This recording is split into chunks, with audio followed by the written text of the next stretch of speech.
welcome to the channel. I saw a video from Jack Gardner which got me thinking about some stuff yesterday, so I thought, well, I speak to Jack occasionally on Facebook and Instagram, so I'm a huge fan of his playing, and his video was about practice goals and talking about stuff that he's thinking that everyone should do for 2023 from his own perspective. I think that's a really good video and gave me some things to think about.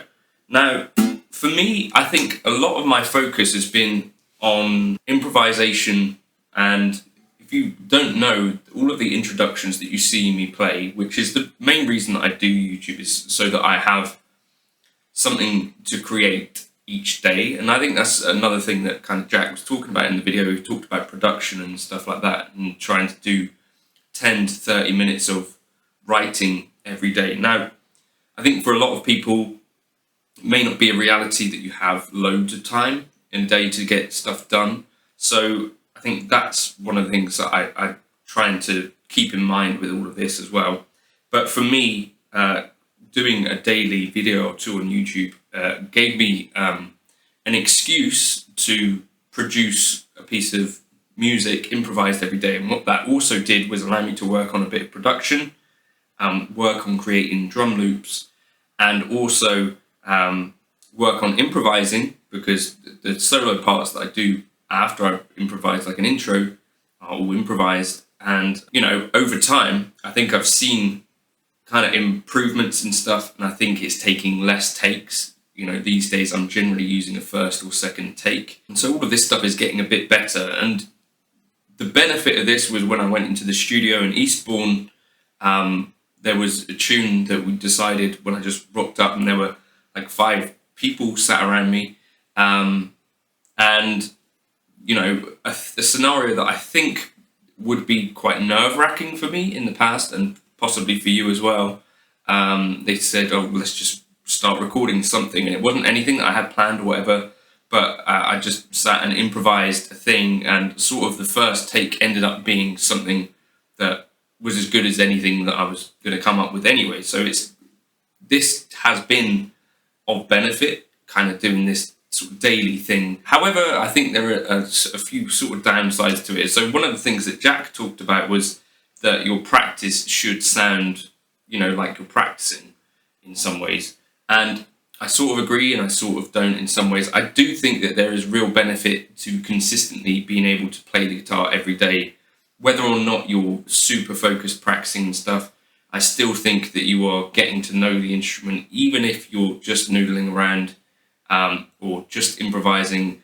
There are ways that you could have a more productive session, but the reality, I think, for some of us, if we've done a hard day on a building site or working in a supermarket or something like that, the reality is when you get home and play guitar, I think probably most of us are thinking not, I want to visualize 7 modes of the melodic minor scale in every key tonight. Some of us, or sometimes, I think it's probably going to be the case that we just want to sort of meditate on the guitar for a bit, or just enjoy ourselves for a bit and maybe escape some of the realities of our real lives if we do have jobs that are horrible, which I guess probably a lot of you do. I've had bad jobs, they're not fun. But I think what I've also done is sort of shied away in some regards from some of the real kind of practicey stuff. And so in a way, what I'm going to try and do a bit more of in 2023 is a bit more of the stuff which is maybe pushing outside of what I already know a bit more,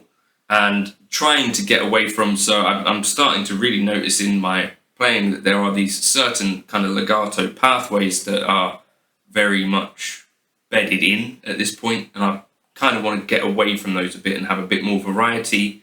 And so I think that's something I'm just going to have to work on, and maybe I start putting together a little bit of a program of things that I'm trying to get into my playing that are new, rather than kind of re-transcribing things that I can already improvise, because that's a lot of what my kind of lick lesson stuff is, that people have asked, well, what were you playing there? So although it might be useful for you, I already know roughly what was going on there, right? And so it's already a pathway that if I'm shredding through it, I probably already know quite well. So I want to try and develop that a bit more. And also, yeah, I guess so what I'm really saying is that I need to introduce a bit more of the focused kind of practice style. Now, some of you probably know that any sort of this month there could be a kid arriving, and I think what that also means, from what people tell me, is that your time, you probably have to be a bit more considered with it and think about things a bit more. So I think what I'm going to try and do, first of all, is to have a bit of a larger goal. So for me, my legato kind of thing is an interesting goal for me. It's an engine that keeps me inspired. So variety in legato, that might be an overarching goal. But within a week, I need to have a smaller goal. And so, for instance, there was that kind of pentatonic lick that I did.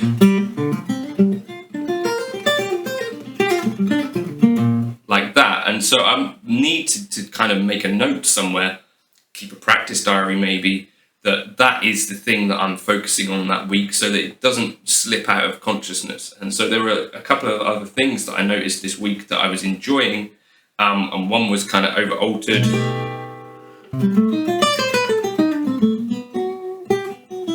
This little idea.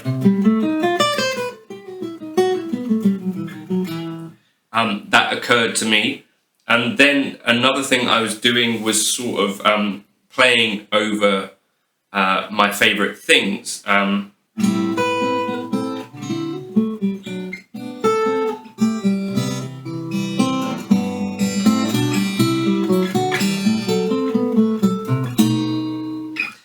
this kind of thing, you know, like...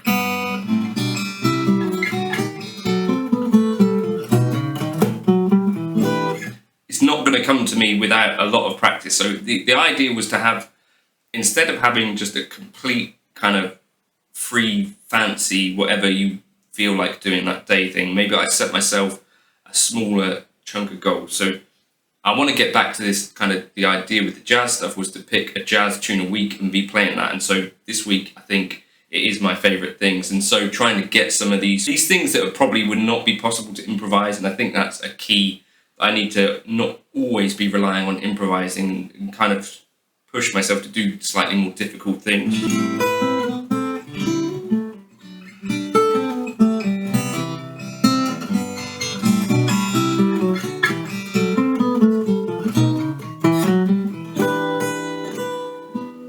And in that way, I might actually end up doing some things which are more interesting and, you know, maybe inspire different things. Talking of inspiration, this is again a thing where I think for me, if it's at the end of an exhausted day or coming towards an exhausted day, some of the things that could be really useful, TrueFire sponsored the channel, but I have actually found genuine uses for a lot of what I've seen on there. So whether it is sort of Tim Miller, Matt Schofield, I checked out the other day, and he was talking in this video about sort of just finding within your pentatonic scale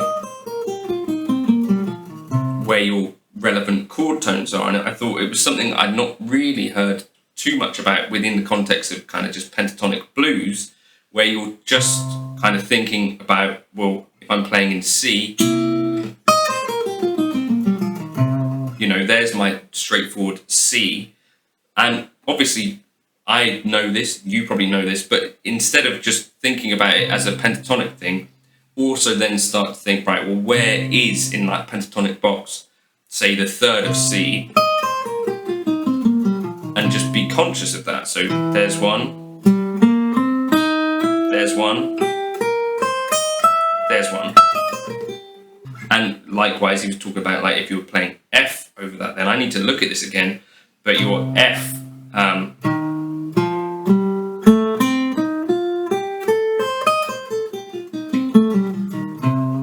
be there, right? There's one, a third of F, A,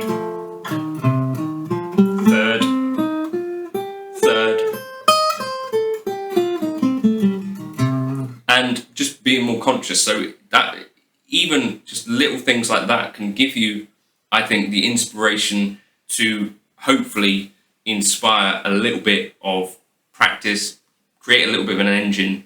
And I think that's, for me, the benefit of the TrueFire stuff is players that you like to listen to, whether it's Andy Timmons, Robin Ford, Tim Miller, all of these kind of great players, Matt Schofield, Alan Hines, but also hopefully giving you like this little bit of inspiration. And for me, there was a big kind of kick from Tommy Emmanuel and Mike Dawes as well, and I've just seen that there's an Andy McKee thing on there. So that's one of the key things, you know, if you're thinking, right, I can either play or practice, and those aren't necessarily totally different things, but one might have a bit more intention, then maybe something like True Fire, a lesson on there might give the spark to inspire a bit more kind of focused practicing. And I like to mix those things in together so that when I'm playing, I sometimes come back to being conscious. That was another thing I was doing. I was kind of thinking about Donna Lee and just taking a few of those licks into.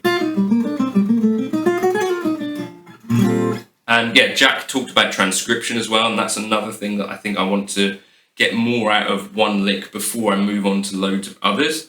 And I've done a video about that. I'll probably link that here or something. But that was the idea, try and get a bit more of an overarching focus. If practice time is going to be more of a limited thing and being able to do stuff is more limited because of work or children and all that stuff, then make sure that I have something like this that is always ready. I don't have to worry about plugging something in or anything like that. I can just focus on it just being guitar, so the acoustic guitar or the Waza Airs, and then having it clearly written somewhere, like maybe a practice diary, something like that, that these are my kind of focuses at the moment and the goals, trying to keep that in mind. So, you know, not having too many things floating around at the same time so that you completely forget what you were doing. So it's that kind of one song a week thing for me, the jazz, and then maybe an overarching concept that I'm working on, whether that's legato or something like that, and then maybe some sort of lick-based stuff where I'm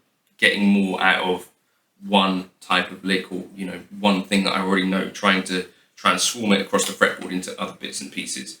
I don't know if you have any goals for 2023. Let me know in the comments if you do, or if there's anything you think I could help with. I don't know if there is, but that was kind of just some of my thoughts on the guitar. Aside from, you know, obviously I talk about gear quite a bit on the channel, but for me, the main reason I do this stuff is that I want to be playing guitar more anyway. So that's kind of why you see me kind of doing this stuff at the start of the video. That's the whole point, the whole engine for this thing for me, is that I get to have, you know, 2.5 minutes where I'm just creating something, and then stuff that follows after that is the subject of the video. But the reason that I do these things is for that start bit and being able to just enjoy playing guitar. So I don't know, we'll see how things go in 2023, but I think that's going to be what I try to get back to, is choosing a song a week, and that maybe, you know, half an hour in the night I just try and play. Let me know your thoughts in the comments if you would. The preset I was using at the start was Eric Lead 35, and before that ODS Reverb 35. Gumroad is the place to grab those if you want them. Cheers!